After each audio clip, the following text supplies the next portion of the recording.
Hello, everybody, and welcome to the behind-the-scenes part of Muppet Treasure Island. That's right. This is where the people who worked on Muppet Treasure Island tell you all sorts of interesting stories about the making of the movie. Yes, it's the stories behind the story.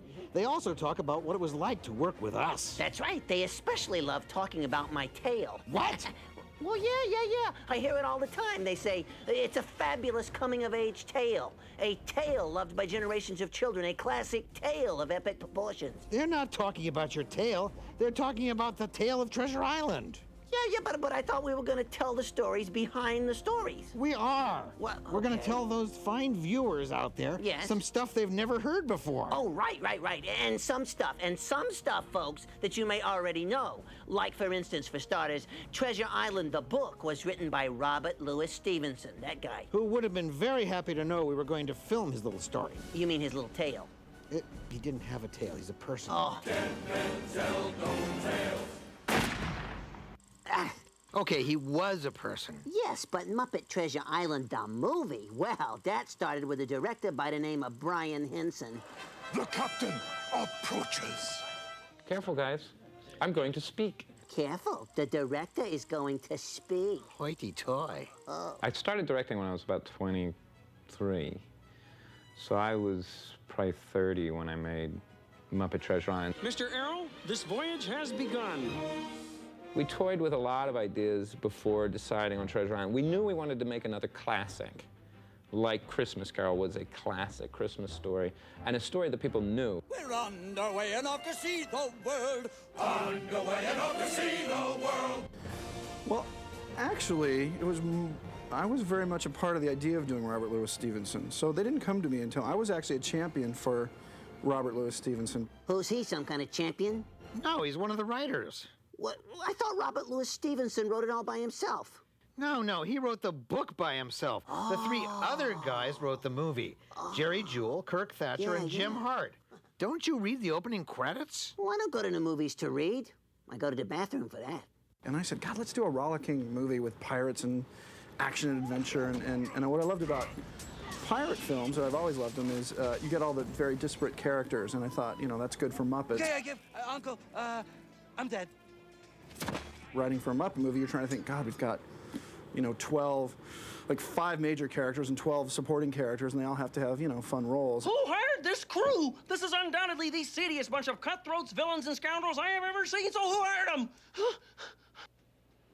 Well, yeah, it took a while to go from the original idea of the script of Muppet Treasure Island to the finished draft to actually shooting the thing. And Brian, as I recall, said he wasn't going to cut his hair until we were done. The truth is, the script was taking so long that I actually said to everybody in the company, I said, I'm not cutting this hair until we finish this script. And then it was down my back. I just thought he was too cheap to go to the barber. I just thought he was a long-haired hippie. It wasn't really much of a incentive for me because I thought he looked good in long hair. Look at this! I'm taller. This is so cool. I may even have a future with the NBA. The writing is sort of everything. If it's there in the script, you can make a great movie into a good movie, but you can't actually make a great movie into a bad movie if it was a great script. Likewise, if you have a bad script, you might be able to make a good movie, but you'll never make a great movie. What did he say? I think he said they wrote a great script. Oh, well, with 3 writers, you'd think so. It only took 1 to write the book. I wrote the movie with Jerry Jewell, who was the first person that Jim Henson hired, 30 years earlier. Aye! Beware the one-legged man. He's the one to fear. I go back forever. So he'd been writing for the Muppets, most of his adult life. And it was a great experience because he knew all the characters really well. Yeah, Jerry knows things about us that even we don't know. Like what? I forgot. Kirk would come rolling in about 9:30 or so and lie down on the couch, and I'd sit at the computer, and we would start talking about everything we had seen on television for a while, and then we would talk about as many other things as we could until we were finally faced with the horrible reality that we were going to have to try to attack the next scene. Next! All right, folks, have your checks made out to Rat Tours Limited. Remember, we put the rat in Pirate. The way we work in the script is you kind of write the story version of it first before you go into dialogue. And so we worked on it for, maybe a year, 9 months to a year, going through different versions. And then Jim Hart came on right before production, possibly. was a go picture.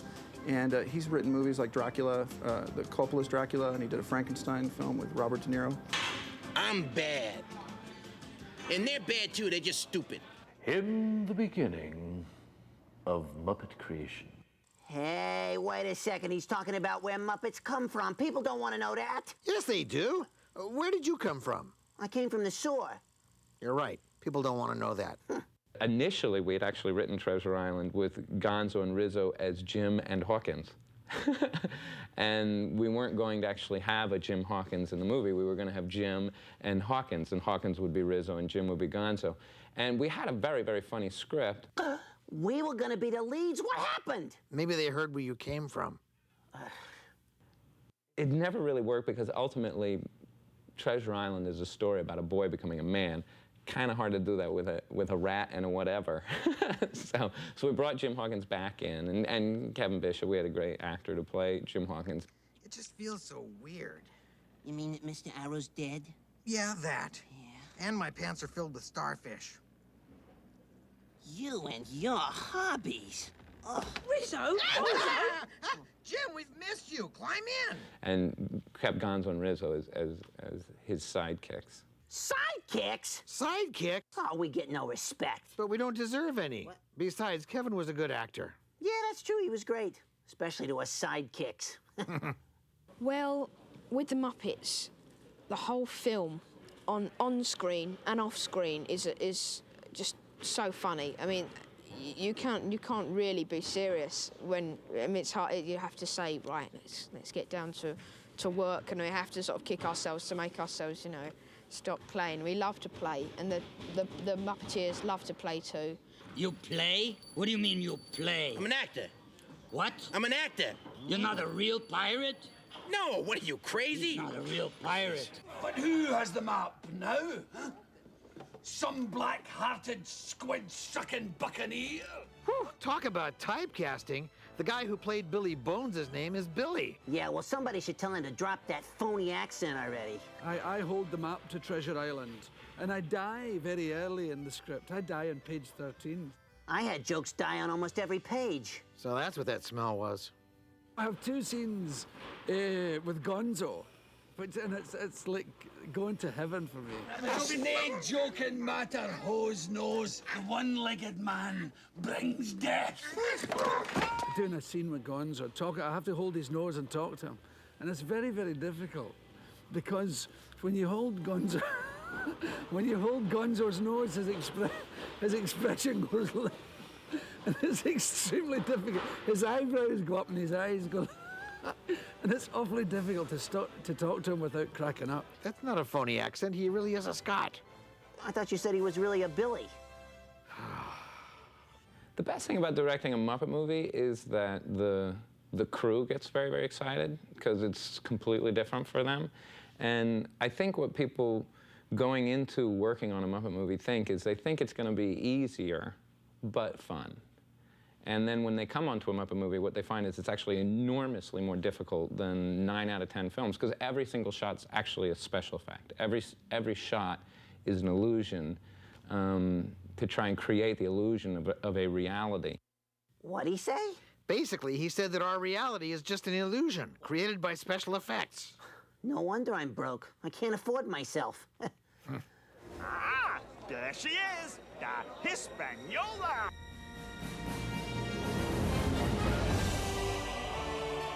The star should be the ship.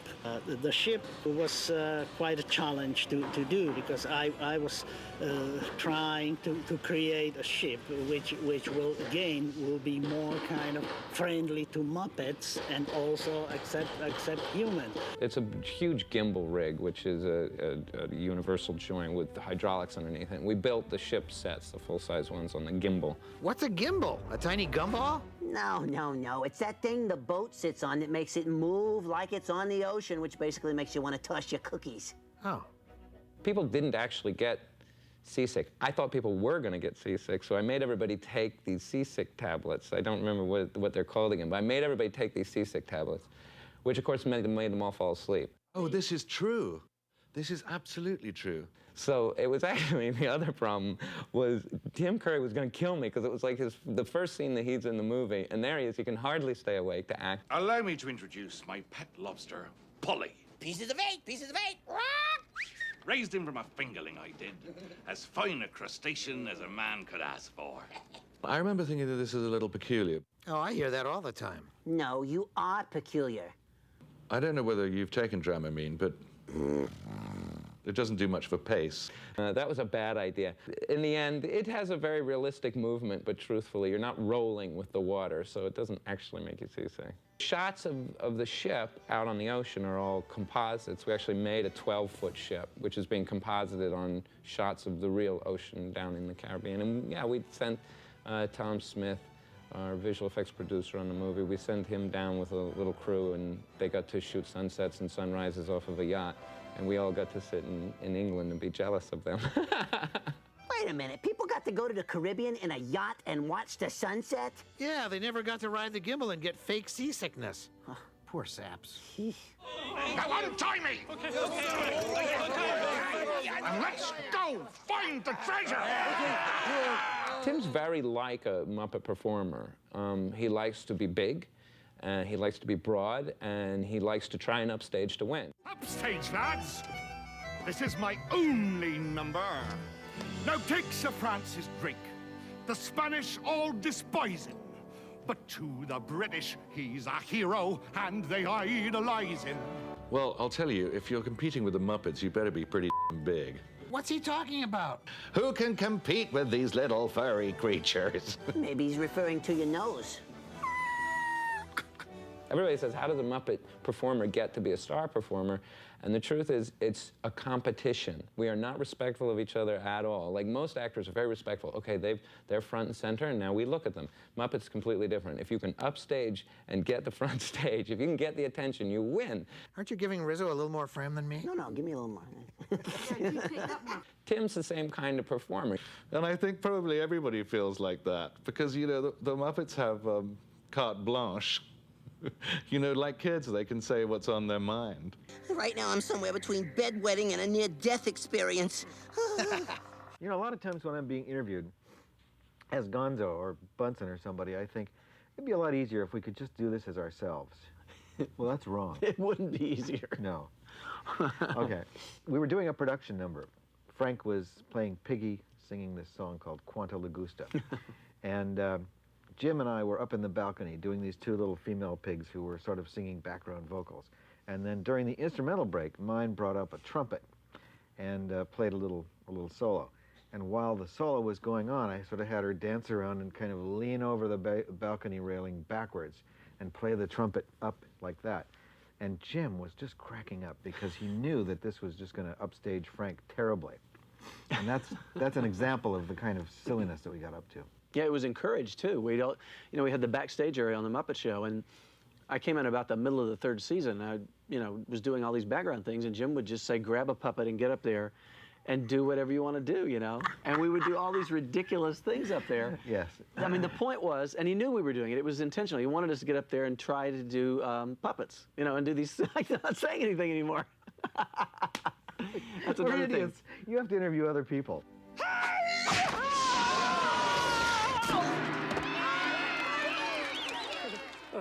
Old girlfriend.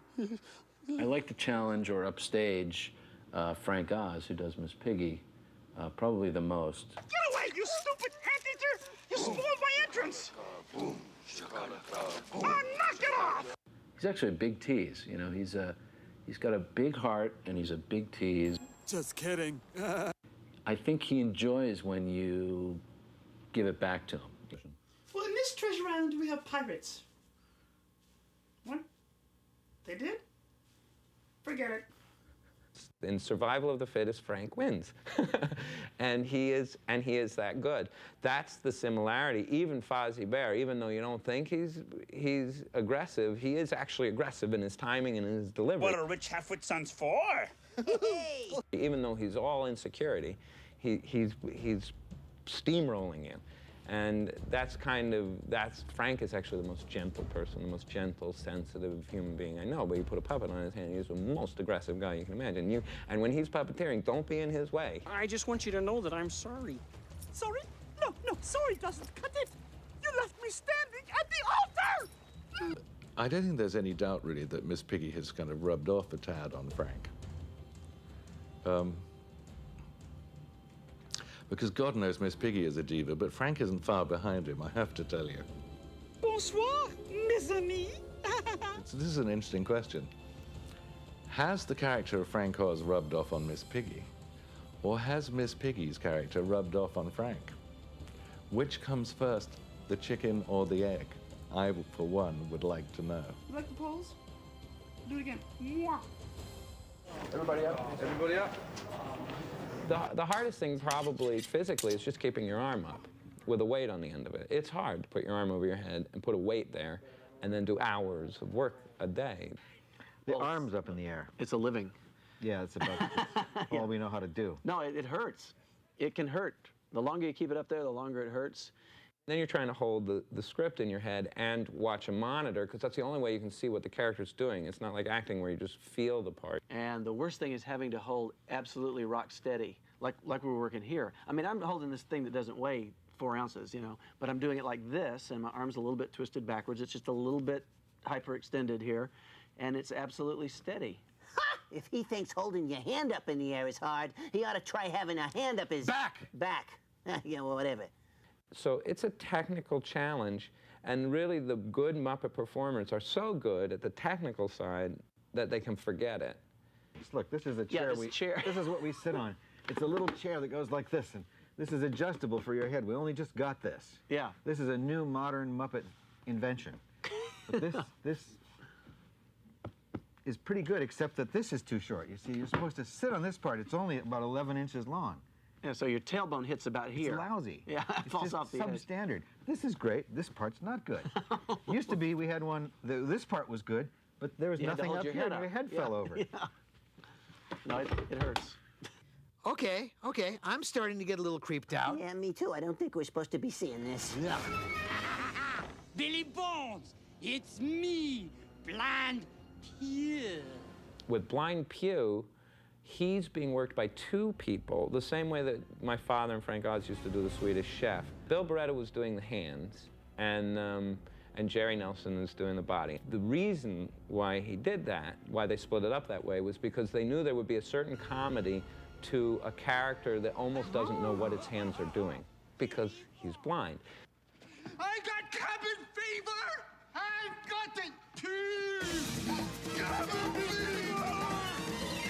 I got cabin fever. Cabin Fever, I really enjoyed doing. Well, that's because he didn't have to dance the mambo on a moving ship with a fruit basket on his head. I like that part.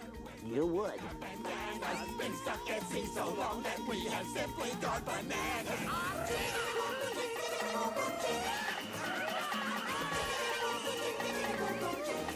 In the middle of the movie, there's something as a writer for films, says the second act. The middle of the second act, your movie becomes deadly dull. I mean, you could just, because you're kind of, you set up the story and now you're playing it out. And so in the middle of this movie, they're on this ocean voyage and they can't get to the island immediately. There's got to be some tension in getting there. So we're like, what do we do? I mean, these guys, you know, we're on a boat. I mean, it's going to go crazy. And it's sort of like, hey, wait a minute, what if they go crazy? Because there's a thing called cabin fever from being stuck in a cabin. I'm saying, well, if you're on a boat for however many months you are to do these kind of voyages, you're going to go a bit stir crazy. So this whole brainstorm of this completely ridiculous musical number in the middle of the movie, simply to do a completely ridiculous musical number in the middle of the movie, came about. Cabin Fever. And then it died. I think it's one of the best movie musical scores that I've had a chance to get at. I think Barry Mann and Cynthia Weil are just brilliant. I hate love songs in the middle of musicals. You know, I'm beginning to see a pattern in the men I date. Yeah, well. Especially with Muppets, I'm like, come on, they're funny, they're wacky. It's a pig and a frog. If you try and take this seriously, we're doomed. Don't cry for me, Benjamina. Pardon? Was I dumb or was I blind? And Kermit and Piggy hanging upside down, very, very tricky scene to do. That was a really hard scene to do. I won't even talk about how hard really that one was. If you watch it, you can just see if you know anything about puppets, it's really difficult. There's strings everywhere to work the hands, and then we had to get rid of the strings later, and then the close-ups are puppeteers upside down, and you know, it's all just, it was very difficult.